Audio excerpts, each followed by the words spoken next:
Maharashtra education सोसायटीच्या college of performing आर्ट्सच्या Facebook पेजवर मी दीपाली काटे सर्व विद्यार्थी मित्रांचं हार्दिक स्वागत करते. विद्यार्थी मित्रांनो, कला क्षेत्राकडे करिअर म्हणून बघू इच्छिणाऱ्या आपणा सर्वांसाठी आजचं हे कला संवादाचं सत्र या ठिकाणी आयोजित केलं आहे. आजच्या सत्रासाठी आपल्याला मार्गदर्शन करणाऱ्या व्यक्तिमत्वाविषयी जर एका ओळीत सांगायचं झालं तर शुद्ध मुद्रा, शुद्ध वाणी, ताको बडक मान असं याचं व्यक्तिमत्व आहे. मी स्वागत करते आजच्या कार्यक्रमात पंडित संजीवजी अभ्यंकर यांचं. नमस्ते सर. आपलं महाराष्ट्र एज्युकेशन सोसायटीच्या कॉलेज ऑफ परफॉर्मिंग आर्ट्सच्या या कला संवाद या कार्यक्रमात खूप खूप स्वागत आहे. थँक्यू. मलाही विशेष आनंद आहे कारण मी MESचाच माझी विद्यार्थी आहे. बरोबर बरोबर. ऑफकोर्स कॉमर्स आहे ते. ते कॉमर्स मला आयुष्यात खूप कामी आलेलं आहे. बरोबर बरोबर. आणि कला ही दुसऱ्या कलेशी पूरक असते आपण असं म्हणतो. कारण कला आणि कॉमर्स हे दोन्ही एकत्र गेलं तरच त्याला आपण यशस्वीता म्हणतो. म्हणून ते महत्त्वाचं. खूप वेळा काय होतं, मग कला आपल्या जागी, पण कला जर असा हा शब्द थोडासा डायरेक्ट वाटतो, पण कुठेतरी तो कलावंत जेव्हा त्याच्यावर उपजीविका करत असतो तेव्हा अल्टिमेटली ती कला विकली पण गेली पाहिजे. बरोबर. त्यामुळे कॉमर्स अच्छा अच्छा. आणि पण कुठेतरी मला असं वाटतं की हे आपण एक्स्ट्रा ऑर्डिनरी आहात म्हणून ह्या दोन्ही साईड आपल्याला झेपल्या किंवा त्या निभावून नेता आल्या चांगल्या नाही. पण आता मी पुढे जे बोलणार आहे ते सगळ्यांनाच लागतं. त्यांच्या त्यांच्या परीने सगळेजणच आपल्याकडे जे म्हणजे हे आपल्या फॅकल्टीमध्ये जे शिकणार आहेत मुलं, तीच त्या सगळ्यांना कॉमर्स एलिमेंट कडे लक्ष द्यायला लागणारच आहे. आणि ती सगळी प्रिन्सिपल्स ऑफ मॅनेजमेंट आणि लेटर रायटिंग कसं करावं, मला सेक्रेटरी प्रॅक्टिसमध्ये हा एक विषय होता की लेटर रायटिंग कसं करावं, प्रभावी लेटर रायटिंग. तर ते आणि प्रिन्सिपल्स ऑफ मॅनेजमेंट ही सगळीकडे म्हणजे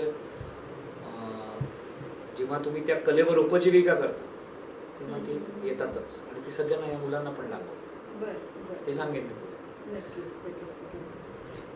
कार्यक्रमाचा पहिला प्रश्न आपण असा घेऊयात की शास्त्रीय गायनाकडे किंवा शास्त्रीय संगीताकडे करिअर म्हणून जे विद्यार्थी बघतात अशा विद्यार्थ्यांसाठी तुम्ही काय सांगू इच्छिता? जे कोणी शास्त्रीय संगीत हे उपजीविकेचं साधन म्हणून घेणार आहे त्यांच्यासाठी मी असं म्हणेन की तुमचा उद्देश क्लिअर पाहिजे. या क्षेत्राकडे पूर्ण वेळ उपजीविकेचं साधन म्हणून बघता. म्हणजे हे खूप वेळा घरात माहिती नसेल, कारण की सगळ्यांना काही बॅकग्राऊंड नसतं म्युझिकचं, किंवा ते त्यांना फक्त असं वाटत असतं की आपला आवाज छान आहे, किंवा सगळे म्हणतात बाजूचे लोक की चांगला गातोस किंवा चांगली गातेस, म्हणून मी पूर्ण वेळ गाणं करतोय. तर मला असं वाटतं की हा एक पार्ट झाला. पण आणखीन एक महत्त्वाची गोष्ट याच्यामध्ये आहे की खूप वेळा असं म्हटलं जातं की हे क्षेत्र उपजीविकेचं साधन म्हणून अवघड आहे का, तर असं नाही. सगळेच क्षेत्र अवघड आहे. म्हणजे आपण असं म्हणू की कोणी फक्त BCom आणि MCom झालंय तर तो बाहेर म्हणजे मार्केटमध्ये त्याला व्हॅल्यू मिळेल का, नाही. उत्तर आहे.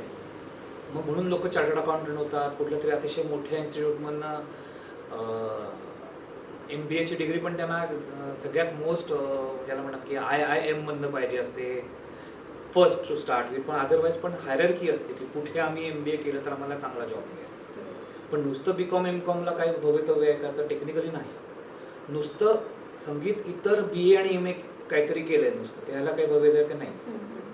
मग लोक काहीतरी त्याच्यामध्ये आणखीन जास्ती मास्टरी मिळवतात आणि मग म्हणतात की आम्ही लेक्चरशिप करतोय, आम्ही म्हणून PhD केली, I am PhD in psychology. का करतात मग लोक? फक्त BA MA करतात का? तर तो BA MA हा टप्पा आहे.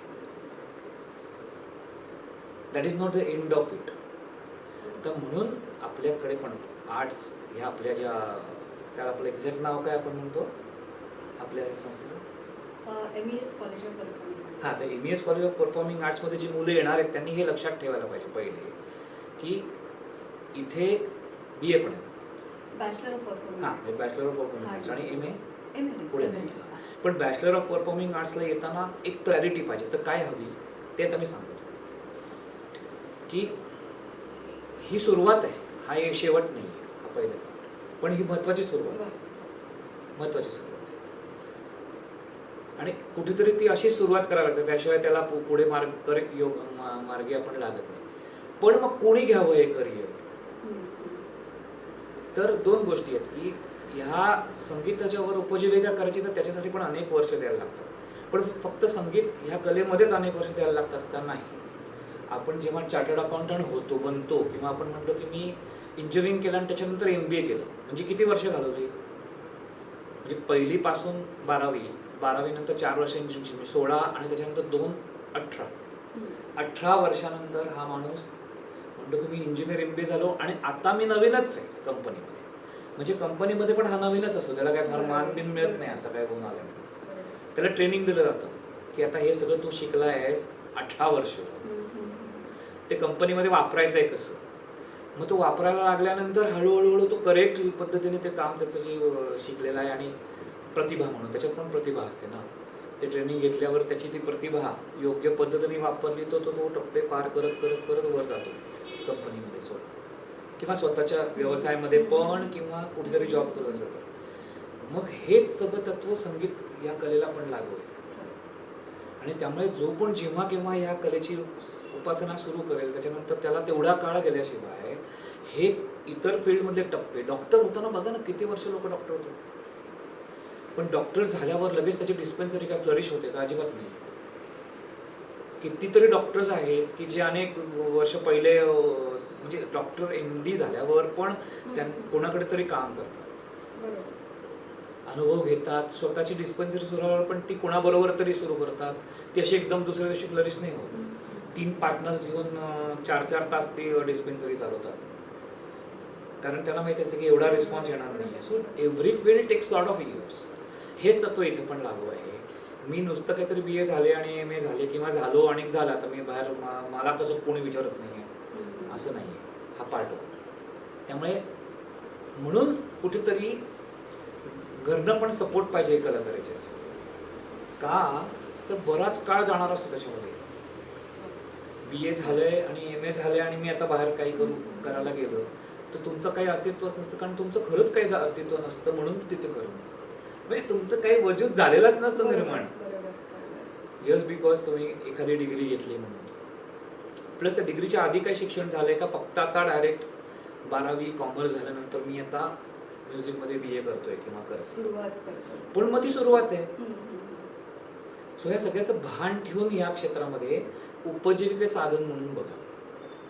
म्हणून मी जे काही इंडियामधल्या ज्या लोकांना मी शिकवतो भारतामध्ये ते ऑलमोस्ट सगळे MA झालेले आहेत, त्याच्यानंतर माझ्याकडे शिकायला जातात. मग कशाला शिकायचं त्यांनी MA झाल्यावर? असं नाही होत. ते जो ॲडव्हान्स टप्पा आहे तो तिथे त्यांचा सुरू होतो आणि त्याच्यानंतर माझ्याकडे ॲटलिस्ट त्यांनी एक सिरियसली शिकवतो. म्हणून मी असं म्हणेन की 7-8 वर्ष ते गेल्यानंतर तो माणूस एका टप्प्यावर येईल की तो इम्प्रेस करणार. पण म्हणजे मग तिशी येणार सगळ्याच क्षेत्रांसारखी. म्हणजे प्रत्येक जण 30 वर्षाचा होताना तो काहीतरी आता धडपड करेल या लेवलला येईल.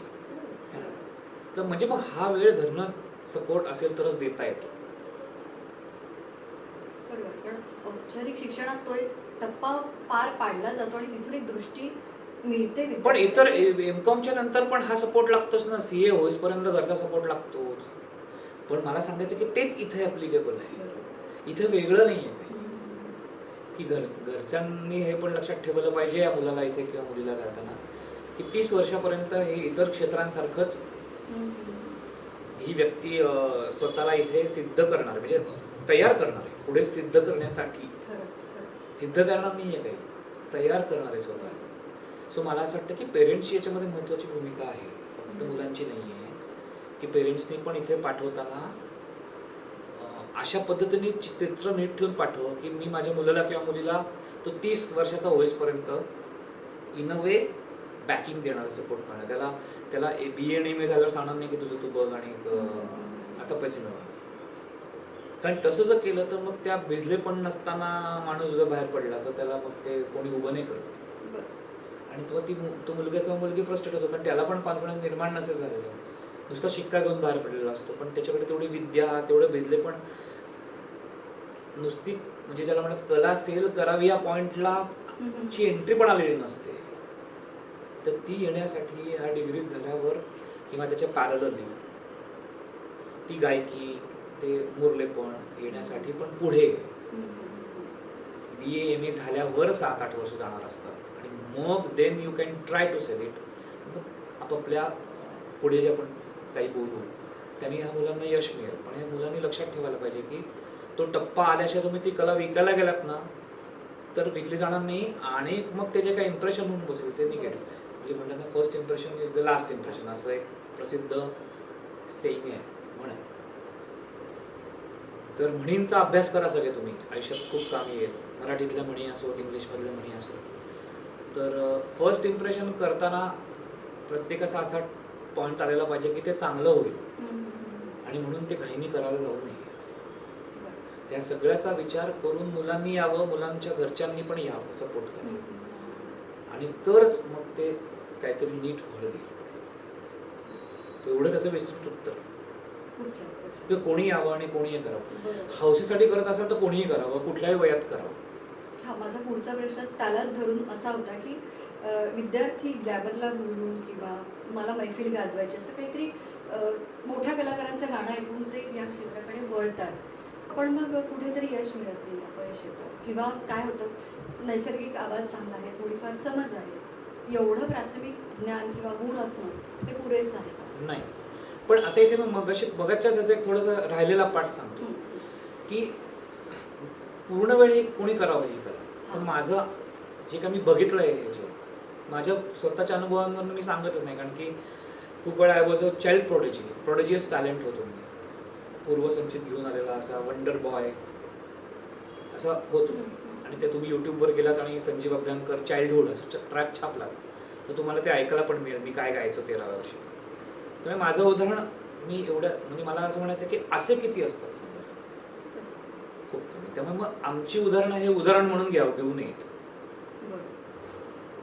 कारण आमचं पूर्वसंचित पण आहे, या जन्माचं संचित पण खूप आहे. मी असा 13 वर्षी एकदम असा वंडर बॉय सारखा गायचो म्हणून मला या जन्मीची कुठलीच साधना चुकली नाही. मी हे बोलतो ते सगळं केलं. फॉर्मल ट्रेनिंग पण मी 16-17 वर्ष ऑफिशियल हेवी फॉर्मल ट्रेनिंग घेतलं. म्हणजे पूर्वसंचित जबरदस्त होतं. मी एखादा तयार गवयासारखं मी गात होतो 13 वर्ष.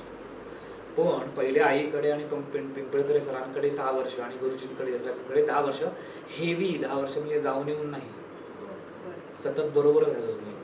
म्हणजे त्याच्यामध्ये फरक आहे. बरोबर ऑलमोस्ट 400 मैफिलींना मी स्वरसाप केले असेल, लाईव्ह ऐकले मागे बसून स्टेज.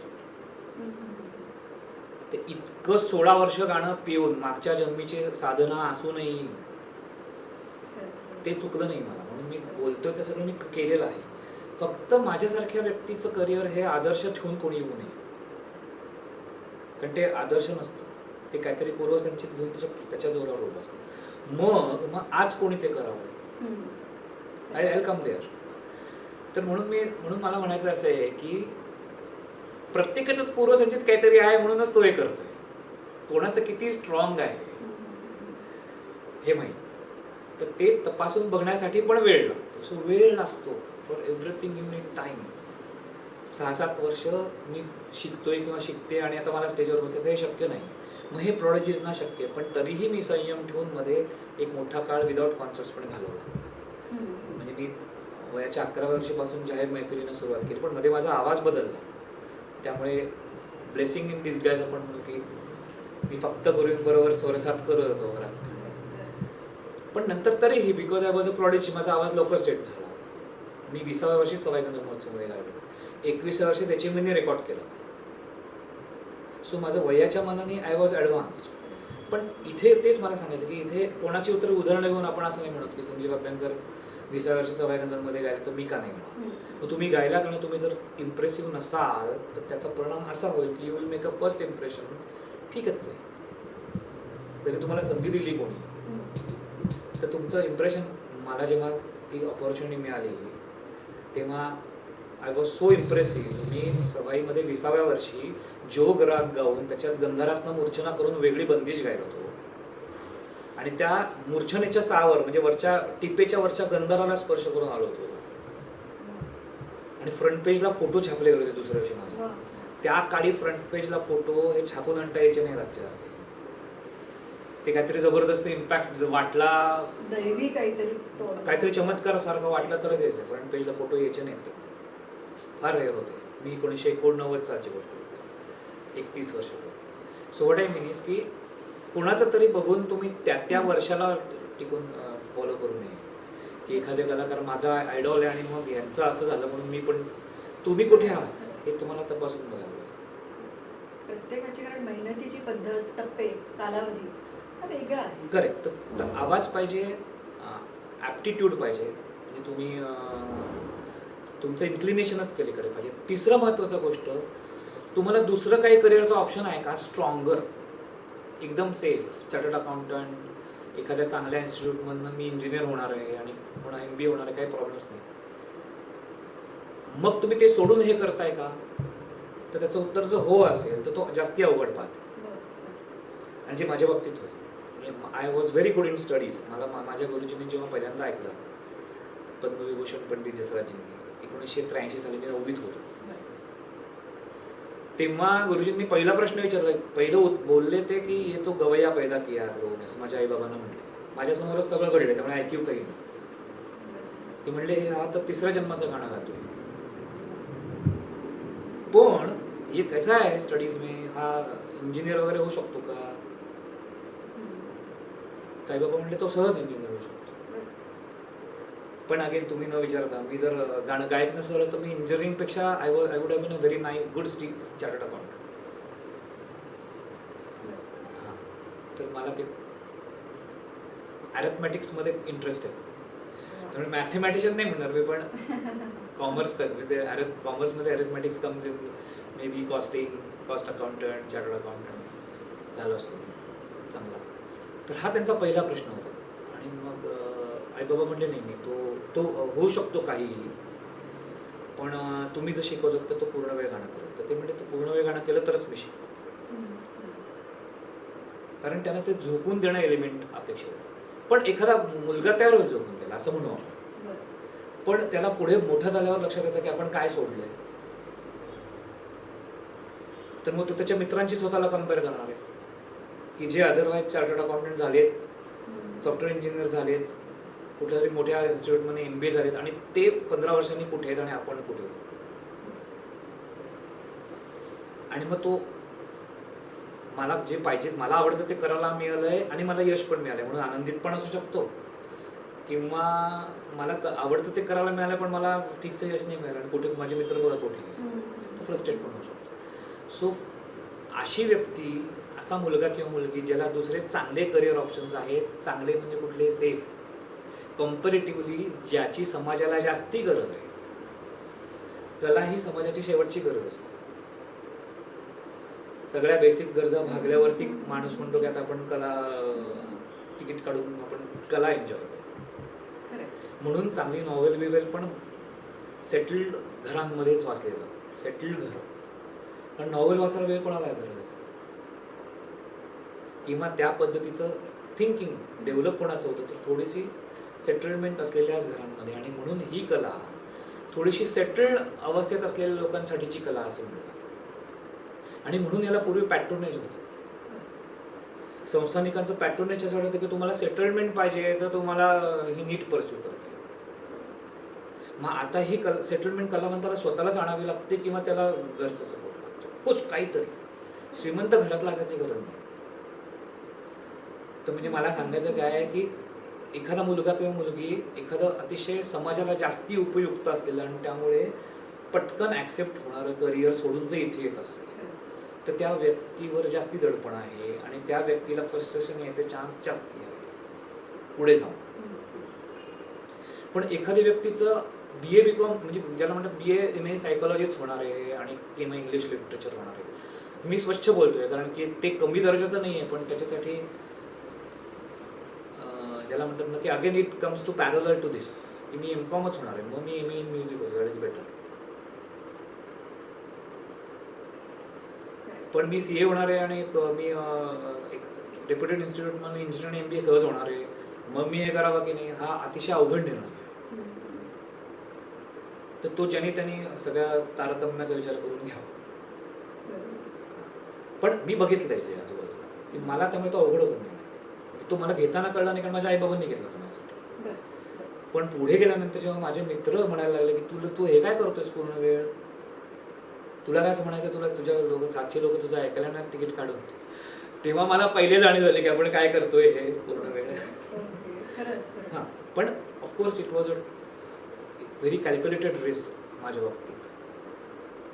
कॅल्क्युलेटेड रिस्क म्हणजे पंडित भीमसेन जोशी, पंडित जसराजजी, पंडित वसंतराव देशपांडे, पंडित आपले पु ल देशपांडे, गंगूबाई हनगळ, ज्योत्स्नाबाई फुले, ह्या सगळ्यांनी सांगितलं होतं की हा गाण्यासाठी हिराबाई बडोदेकर. हिराबाई म्हणजे आमचे गुरुजी आणि भीमसेनजी ज्यांना नमस्कार करायचे. हिराबाईंनी घरी बोलून सांगितलं होतं की आता गाण्यासाठीच जन्माला, याला दुसरं काही करून देऊ नका. म्हणून कॅल्क्युलेटेड रिस्क होती माझ्यावर की न व्हायचा चान्स खूप कमी होता. जगाने मला एक उत्तम गायक म्हणून ऍक्सेप्ट न करायचा चान्स खूप कमी होता, कारण तेव्हाच करत होते. आणि तरीही तुम्ही मेहनतीतून ते सातत्य राखलं नाही, कारण की त्याच्या पुढे जेव्हा लोक तिकीट काढून येतात तेव्हा त्याच्याही वरती काहीतरी मला द्यायचं होतं. दिलं नसतं अदरवाईज. कौतुकाचा एलिमेंट संपल्यानंतर. तेव्हा मला तुमचा जो प्रश्न आहे की या मुलांना जर परफॉर्मिंग आर्टिस्ट म्हणून यशस्वी व्हायचं असेल तर तुमचा जो प्रश्न मगाची होता की what do you need anything else, yes you need so many things. काही म्हणजे एक ज्याला म्हणतात ना की पर्सनॅलिटीचा इम्पॅक्ट हा पण एक पार्ट आहे. Does your presence make an impact on the stage. तो प्रत्येकाचा वेगळा वेगळा असतो. प्रत्येकाच्या पर्सनॅलिटीचा इम्पॅक्ट वेगळा असतो. कोणाचा गोड असेल, कोणाचा प्रसन्न असेल, काही असेल त्याला, म्हणजे त्याला पण नावं नाही देऊ शकत. कोणाचं असं केस मागे करणं लोकांना आवडेल, कोणाचं कम्युनिकेशन स्किल आवडेल. कम्युनिकेशन स्किलमध्ये बोलणं पण असतं. स्टेजवर you are communicating in so many ways. तुमच्या सहकलाकारांबरोबरचा जो संवाद असतो दॅट इज ऑल्सो कम्युनिकेशन. तर परफॉर्मर म्हणून एक 2.5 तास लोकांना तुमच्याच फक्त स्वतःकडे बघत खिळवत ठेवणं, याच्यामध्ये कला येतेच, पण त्याच्या बरोबरीने एक अष्टावधान येतं आणि खूप काय काय येतं.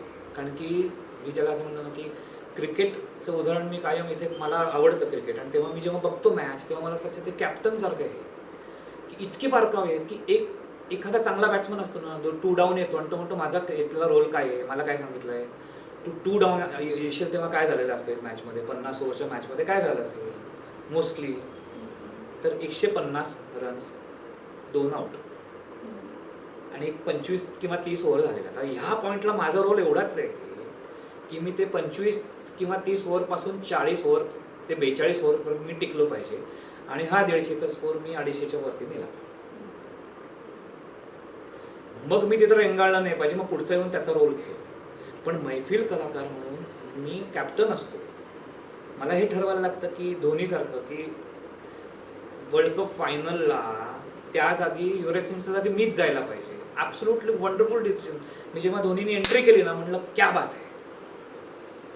लोकांनी ते क्रिटिसाइज पण केलं, काय केलं, पण बिकॉज मी मैफिलीचा कॅप्टनशिप जगत असतो, मला ते कळत होतं की या पॉईंटला Dhoni is the correct one.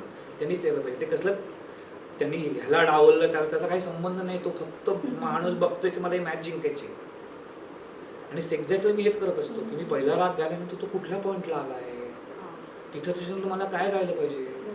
मी घरी काहीतरी ठरवून आलोय, पण आत्ता ती मैफिल ते सांगते का. तर मैफिल सांगत नसेल तर ते युवराज सिंगला बाजूला ठेवून धोनीला स्वतःला उतरायला लागतं. सो असे अनेक बारकावे ठरवून आले. घरी मी काहीतरी ठरवून आलोय आणि मी स्टेजवर बसल्यानंतर काय घडतं हे मोस्ट ऑफ द टाइम्स वेगळंच असतं. म्हणजे प्रचंड मोठा विषय. पण त्यामुळे मैफिलीत यशस्वी होणं याच्यासाठी प्रचंड वेगळी प्रतिभा लागते. ही प्रतिभा असणं हेच नशीब. लोक त्याला नशिबाचं लेबल देतात. नशीब म्हणजे सगळे इक्वल प्रतिभावान कलाकारांमध्ये एखाद्याच झालं तर नशीब. पण तो हे जे अष्टावधान आणि प्रतिभा घेऊन आलाय, प्रत्येक फेज मध्ये सहकलाकार कोण असावेत ह्याचा पण विचार करावा लागतो. अनेक बारकावे असतात त्याच्यात, अनेक. म्हणजे सहकलाकार पण कोणतरी त्यावेळेला चालू असलेले चांगले नाही, खूप मोठा विषय. सो मैफिलीत यशस्वी होण्यासाठी खूप चिंतन, अनुभव, बुद्धिमत्ता, प्रतिभा ही लागते, आणि हे सगळं असणं ही नशीब. आणि एकदा तुमच्याकडे ही प्रतिभा असली आणि बुद्धिमत्ता असली की you understand what is needed in every step of your career. प्रत्येक टप्प्यावरच्या रिक्वायरमेंट्स पण बदलतात. प्रत्येक टप्प्यावर कलावंतांचं गाणं बदलतं, कारण की तो त्याचं गाण्याकडे बघायचा दृष्टिकोन बदलतो. मी जे 23 वर्षी गात होतो त्यावेळेला जे ॲक्सेप्ट झालं ते एखाद्या 51 वर्षी ॲक्सेप्ट नाही होणार. एखादं 23व्या वर्षी त्याचे ज्याला म्हणतात ना की सिद्ध करायची जी खुमखुमी असते, 51 वर्ष म्हणजे ते अजून सिद्धच करतात स्वतःला. सिद्ध व्हायला झालेला पाहिजे त्यावेळेला तो माणूस. त्यामुळे मला पण एखादं मजा येणार नाही. मी 27 वर्षाचे गायचो, पण त्या वयाच्या मुलांना भयंकर मजा येते ऐकून, कारण ते त्याच अवस्थेत असतात. वा, दादांनी काय ताना मारले, हा त्याच्या खुर्च्या हलवल्या वगैरे. मी आता म्हणेन की मी तुझं डोकं हलवीन नाही का आता 51 वर्ष मी तुला असं काहीतरी बौद्धिक आहे की तू ते नंतर तुला ते कळेल ना, तोपर्यंत पुढचं काहीतरी केलं असेल. तू म्हणशील बस बस आता बस बस बस, झेपत नाही मला ते आता बुद्धीला झेपत नाही. आणि 27 वर्षाचे तो म्हणतो की खुर्च्या हलवल्या वगैरे. हो, तो कुर्स्या हिला देते, हिला देते म्हणजे मी आजही हलवू शकतो खुर्च्या माझ्या तानाने, पण मला आज ती गरज वाटत नाही. So there so many evolution होत असतं ते करा. सो इट्स अ प्रचंड बौद्धिक क्रिया. आणि ही बुद्धिमत्ता, ही प्रतिभा असणं हे नशीब. तर त्यामुळे खूप काय काय लागतं. त्यामुळे नोबडी कॅन डिसाईड की मी यशस्वी करून पण मार्गक्रमण करू शकतात. आणि मग त्या टप्प्यावर झाला तर झाला. आणि मग मी होणारच आहे हे गृहीतच जर घेऊन आला कोणी आणि तो काहीच झाला नाही तर मग ते मोठं फ्रस्ट्रेशन असतं. बरं, दुसरं उत्तर. क्रिकेटच्या टीममध्ये इंडियाचे किती लोक असतात? 11 आणि 14, 3 स्पेअर. लाखो लोक क्रिकेट खेळतात, लाखो लोक क्रिकेट परस्यू करतात. Thousands of people make it a full time living. रणजीमध्ये किती लोक येतात? काय आपले जेवढे स्टेट्स असले त्याच्यातले 14, काहीच नाही म्हणजे फक्त काही 6 लोक रणजी. बाकी सगळे काय करतात ना काहीतरी. They do teaching. तुम्ही प्रश्न न विचारता मी त्याचं उत्तर तुम्हाला देतो. मग जास्तीत जास्त कलावंत काय करणार आहेत? जास्तीत जास्त क्रिकेटर चांगल्या लेवलचे खेळलेले हे कोचिंग करतात उपजीविकेसाठी. फक्त 14, प्रत्येक 10 वर्षामध्ये एक 30 लोक इंटरनॅशनल खेळतात 10 वर्षात. कारण तो एकदा जो चिकटलेला असतो तो काय 10 वर्ष ॲव्हरेज सोडत नाही. काही जण तर 20 वर्ष. एकदा तो सेहवाग तेंडुलकर लागलेले असताना आणि गंभीर, तेव्हा ओपनरला जागाच नव्हती इंडियाच्या टीमला. सो 10 वर्षात 30 जण इंटरनॅशनल खेळ खेळले. काही 6 फक्त रणजी खेळले. बाकी हजारोंनी कोचिंग केलं आणि उपजीविका केले. हेच कलावंतांच्या लागलं. ही क्लासिकल आर्ट आहे. कुठलीही आर्ट असते. उलट क्लासिकल आर्टमध्ये अशी उपजीविका होऊ शकते. कोणी नुसतं स्लाईड गात असेल. लाईटची इंडस्ट्री बघा तुम्ही, प्रत्येक एरामध्ये 10 लोक गात असतात, हजारो ट्राय करत असतात. पण उलट ख्याल काय, ही जी आपली क्लासिकल आर्ट आहे त्याच्यामध्ये बेनिफिट आहे की ही विद्या आहे. ही विद्या तुम्ही आधी आत्मसात केली पाहिजे. चित्रपटाची गाणी शिकवायला मर्यादा आहे. पाया पक्का करून हे अमर्याद आहे. हे पाया नाही, ही विद्या. विद्या तुम्ही नीट आत्मसात केली पाहिजे. अशा पॉइंटला आला पाहिजे की ती विद्या तुम्हाला पास करायला पण 15 वर्ष जातात.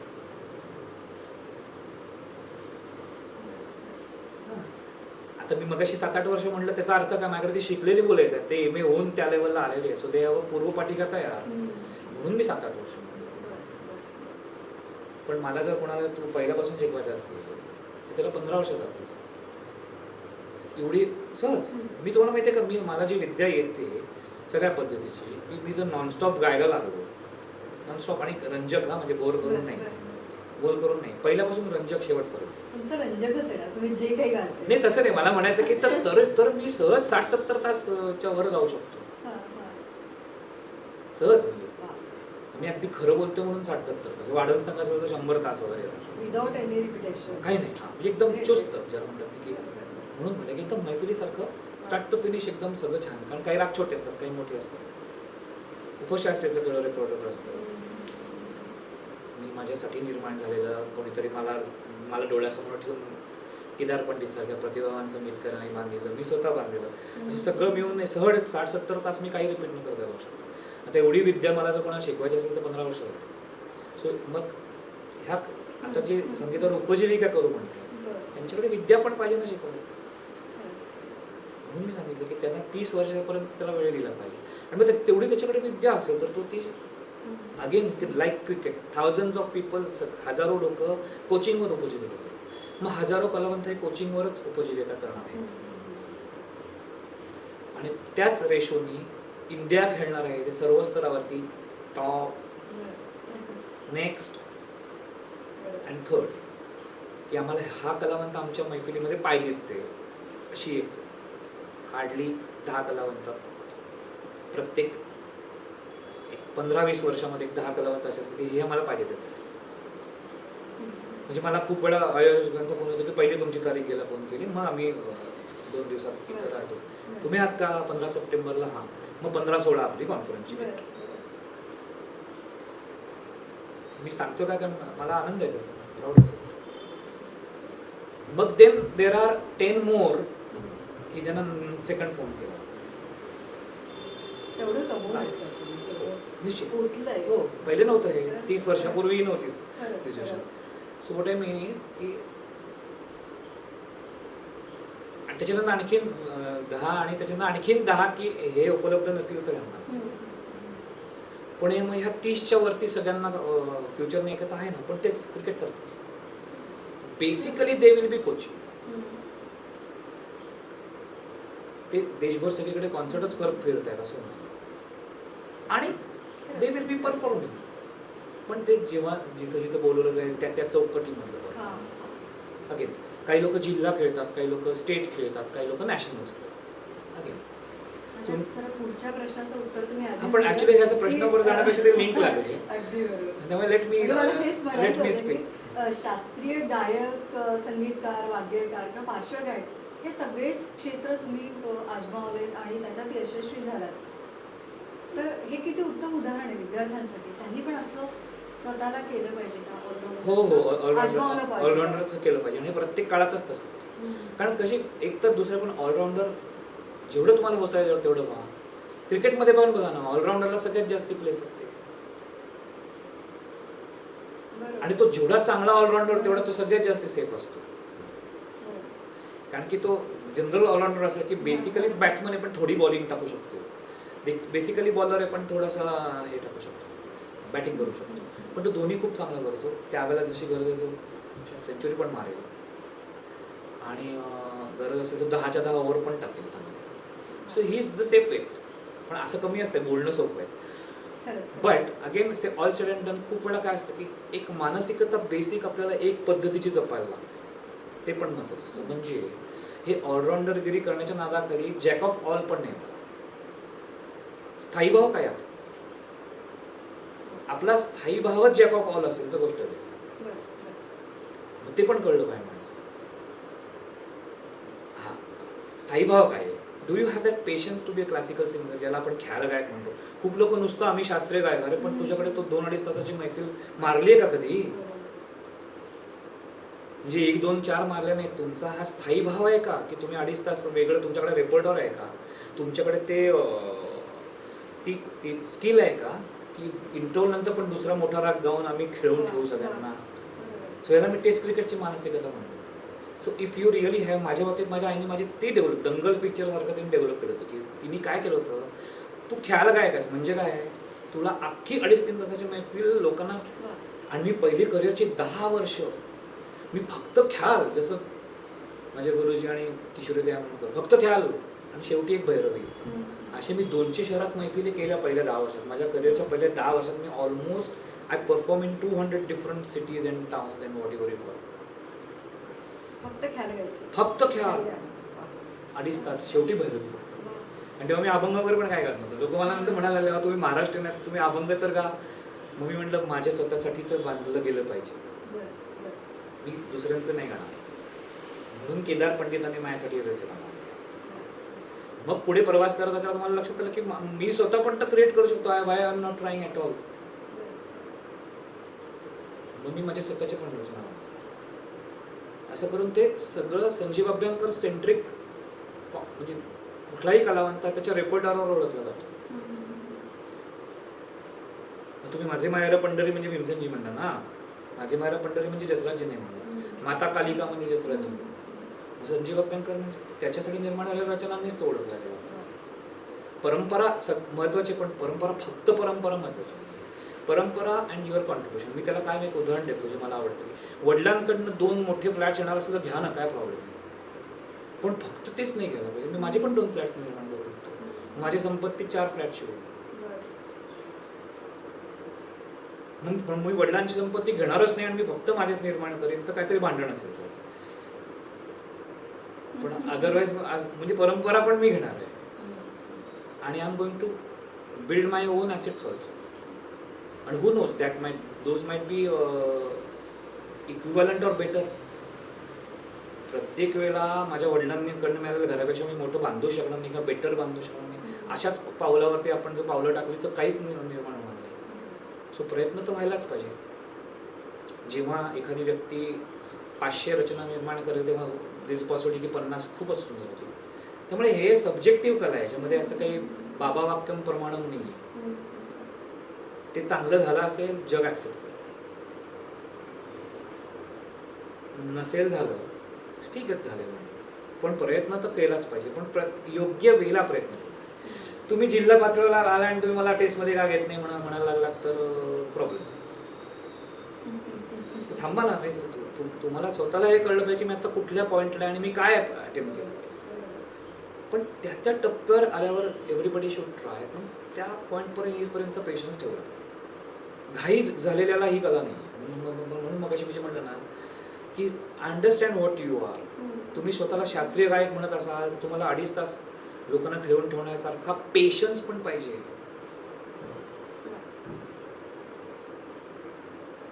आणि तुम्हाला ते डिमार्केशन करता आलं पाहिजे. म्हणून मला काय असं वाटतं की क्लासिकल म्युझिक ख्याल पॉप्युलर करण्यासाठी फ्युजन करू. Do fusion if you enjoy and let it be another different form. म्हणजे रसमलाई पॉप्युलर करायची म्हणून त्याच्यात एक मिरची पण घातली. कशाला घालायची मिरची? वडापाव पॉप्युलर करण्यासाठी रसमलाई बरोबर देऊ नका. वडापाव इज वडा. वडा हा वडा आहे, रसमलाई ही रसमलाई. तिचा आपला आपला आनंद. त्या केशराचाही स्वाद लागणार नाही आणि त्या मिरचीची. ते मिरचीचा तरी आनंद घ्या किंवा त्या रसमलाईतल्या केशराचा तरी आनंद. So don't try to popularise any form in a different completely वेगळ्या जॉनर. शक्य नाही. तर स्वतःचं वैचारिक गोंधळ आहे असं मला वाटतं. त्यामुळे सगळं गा, पण ते सगळं गाताना तुम्ही त्या भूमिकेत जा आणि तेवढंच गा. की मी आता नाट्यसंगीत गातो, मी शास्त्रीय संगीत पॉप्युलर करायला नाट्यसंगीत गात नाही, ही चुकीची समजूत. असं काही नसतं. शास्त्रीय संगीत जे कानावर संस्कार व्हावे म्हणून बंदिशी कन्वर्ट करून नाट्यसंगीत बनवलं. पण त्या नाट्यसंगीताची गोडी लागल्यावर ख्याल गायनाकडे येण्यासाठी बनवलं.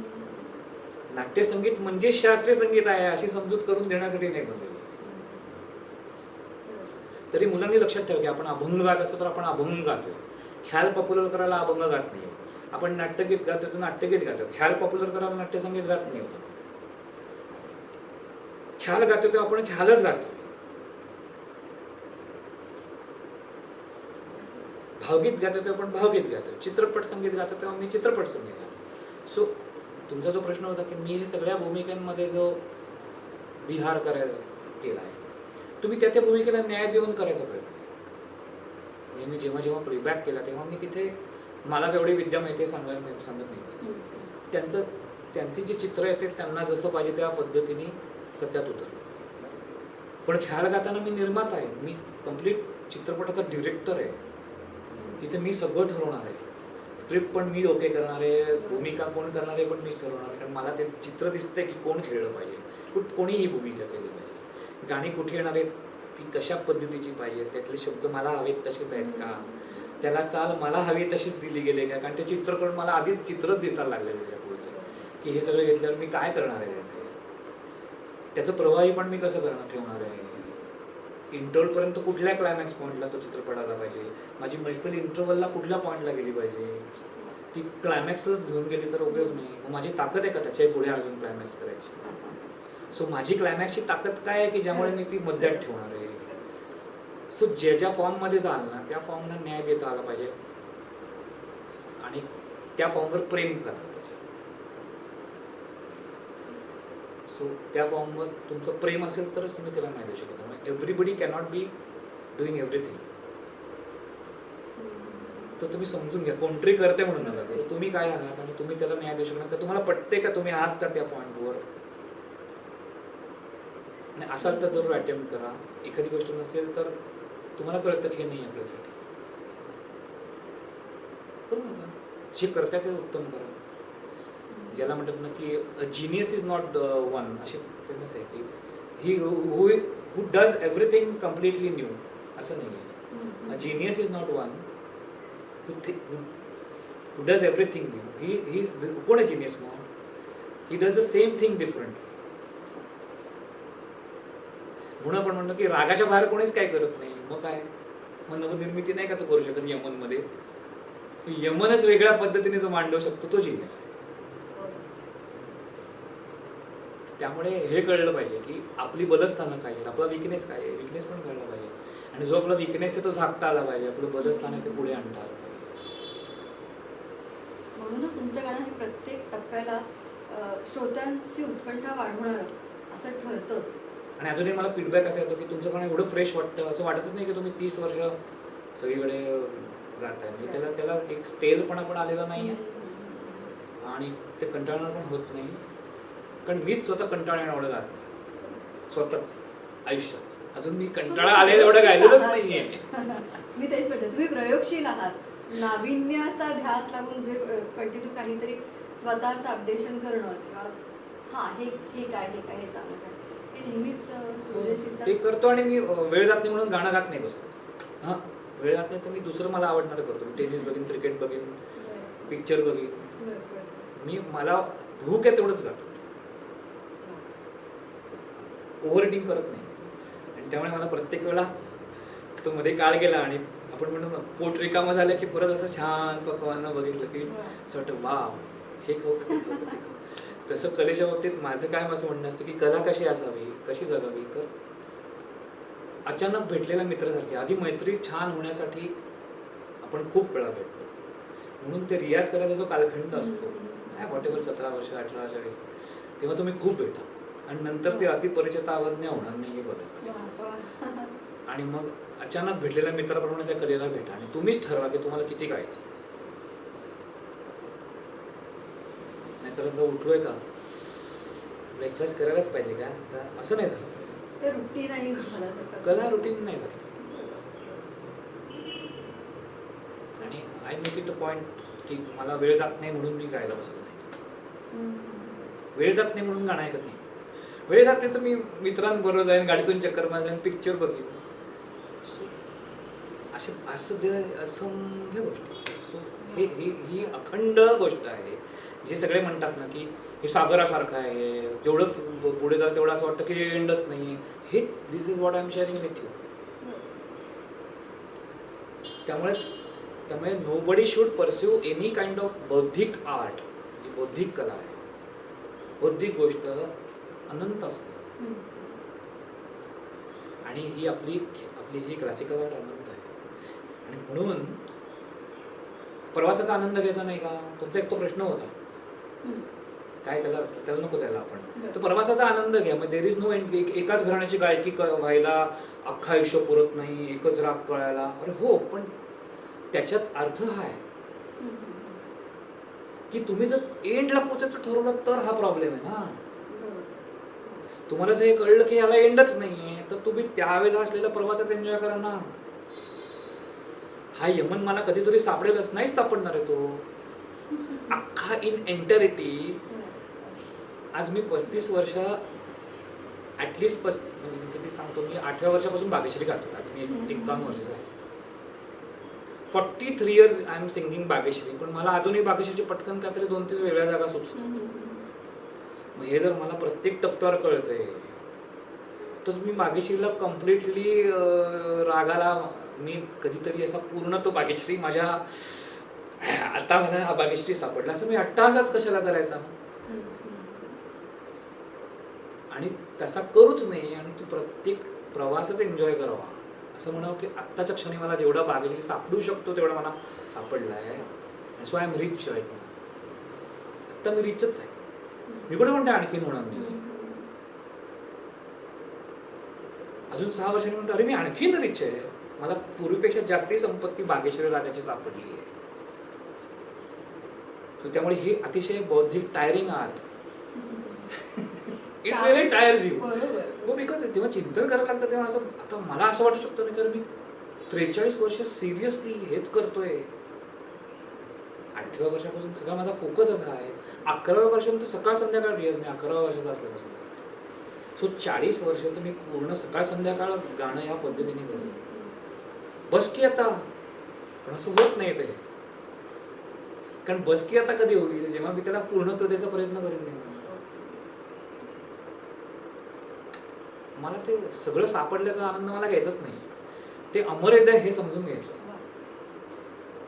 बस. त्यामुळे तू मला सगळी पृथ्वी, मी सगळ्या पृथ्वीवर पाय ठेवला शक्य आहे का? आपण अमेरिकेला गेलो म्हणतो, पण अमेरिकेतल्या सगळ्या याच्यावर पाय ठेवला सिम्बॉलिक असतं ते. भारत बघितलाय, पण भारत बघितलाय म्हणजे काय? Each and every building have you seen. Symbolic unending आहे. प्रत्येक गल्ली, प्रत्येक ओळ, त्यातलं प्रत्येक घर केवढं आहे ते. त्यामुळे एंड करायचा प्रयत्नच करू नये कधीच. त्यामुळे तुम्ही मुलांनी लक्षात ठेवा की ही सुरुवात आहे, खरंच सुरुवात आहे. आणि कुठल्याही बौद्धिक कलेमध्ये घाबरून जाऊ नका. तुम्हाला त्या बौद्धिकतेचा आनंद घ्यायचा असेल तर अनएंडिंग आहे, तरच मजा आहे ना.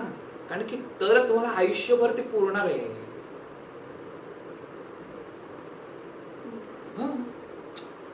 त्याला अंत नाहीये is the biggest advantage. Because तुम्हाला कधीच कंटाळा येणार नाही. तुम्हाला कारण सतत हीच जाणून येणार की अजून आहे ना मला करा, मी करत राहील, तुम्हाला सापडतंय ना.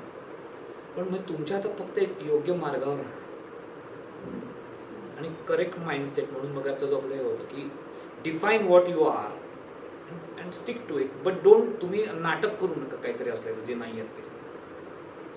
कारण त्याने तुम्ही समाजाची दिशा बोलू आणि स्वतःची दिशा दोन्ही करा. आणि त्यामुळे at the end of it you are going to be unsatisfied. कारण तुम्ही स्वतःशी पण प्रामाणिक राहिला नाही, तर तुम्ही प्रत्येक मुखोटा घेऊनच जगला. सो लक्षात ठेवा, प्रामाणिक असणं आणि क्लिक करणं याचा आत्मिक आनंद प्रचंड असतो, विच आय हॅव एन्जॉय. मी जे नाही आहे ते कधी बोललो नाही, आणि जे आहे त्याच्यासाठी मी फाईट केलं. ते मी ॲक्सेप्ट पण नाही केलं की कोणी मला म्हणलं की तुम्ही काय सांगतो, बसा दाखवतो. म्हणजे मी नाही आहे ते मी नाही. आय डोंट थिंक मला सगळं कळलं, पण मला आत्तापर्यंत जे कळले त्याच्यात मी अतिशय सूक्ष्मपणाने विचार करून ते नक्कीच छान कळलं असं मला. पण सगळं नाही कळलं. तुम्ही जर 2 गोष्टी मला सांगितल्या त्या मला माहिती नसतं तर मी म्हणेन की मला नव्हतं माहिती आहे आता. So never claim to be know it all, but never claim to be मला काहीच अजून कळलं नाही असं माझं स्वतः. मग काय कळलं ना मला. 40 वर्षात जेवढं कळू शकतं तेवढं कळलं म्हणजे साधनेने. आणि साधना ही नुसती वर्षात मोजता येत नाही. जस्ट बिकॉज कोणीतरी 40 वर्ष घातले म्हणून त्याला काही कळलं असं नाही. जस्ट बिकॉज कोणतरी 51 वर्षाचं झालं आणि 40 वर्ष मागची आता त्याला काही कळलं असं नाही. आणि जस्ट बिकॉज कोणीतरी 20च वर्ष घातली म्हणून त्याला ह्याच्यापेक्षा जास्ती कळत नाही असं नाही. म्हणून अगेन तपासून स्वतःला तपासत राहणं हे प्रत्येक टप्प्यावर खूप जास्त महत्त्वाचं. तो थांबू आपण इथेच. मुलं ठरतील बौद्धिक, काळजी करू नका. ही बौद्धिक क्षमता पण तुमची डेव्हलप होणार आहे. सो नीट विचार करा, are you design for it. आणि इफ यू आर, जॉईन करा आमच्या MES school of performing arts. Sir, विद्यार्थ्यांसोबतच त्यांच्या पालकांना पण तुम्ही खूप चांगल्या प्रकारे मार्गदर्शन केले असं मला या ठिकाणी वाटतं. मी पुन्हा एकदा महाराष्ट्र एज्युकेशन सोसायटीच्या कॉलेज ऑफ परफॉर्मिंग आर्ट्सच्या वतीने आपले खूप खूप आभारी आहे. आपलं असंच मार्गदर्शन आम्हाला वेळोवेळी मिळत राहावं अशी मी अपेक्षा करते. विद्यार्थी मित्रांनो, तुमच्या जर अभ्यासू वृत्ती असेल, संयमीपणा असेल, डोळस मेहनत असेल किंवा चिकाटी असेल तर नक्कीच कलाक्षेत्र हे तुमचं आहे. तुम्ही नक्की या क्षेत्राकडे वळू शकता, स्वतःला संधी देऊ शकता. पुन्हा आपण भेटूयात याच व्यासपीठावर.